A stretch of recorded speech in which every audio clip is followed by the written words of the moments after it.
Hi, I'm Alex, and this is the next 60-second review. And today I have a very special treat for you, the all-new Škoda Octavia RS. The gasoline version has a 2-liter TSI engine providing 245 horsepower and can accelerate from 0 to 106.7 seconds with a top speed of 250.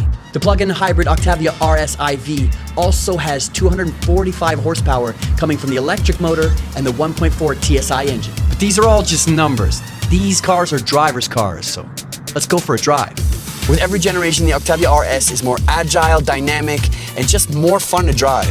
It feels light and poised, yet there is so much grip. Sharp in the corners, turns in beautifully.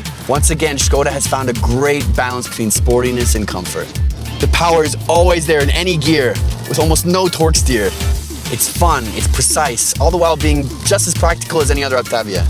The plug-in hybrid RS IV is not just economical. The electric motor provides a real fun factor.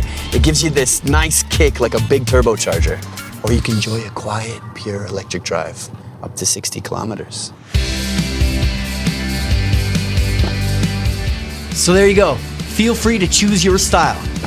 The gasoline Octavia RS with a faster acceleration and top speed, or the plug-in hybrid RS IV with a higher torque, a smooth electric ride, and a great fuel economy.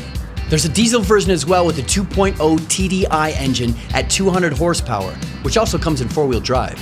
There's never been so many options in the history of Octavia RS. So which one will you choose?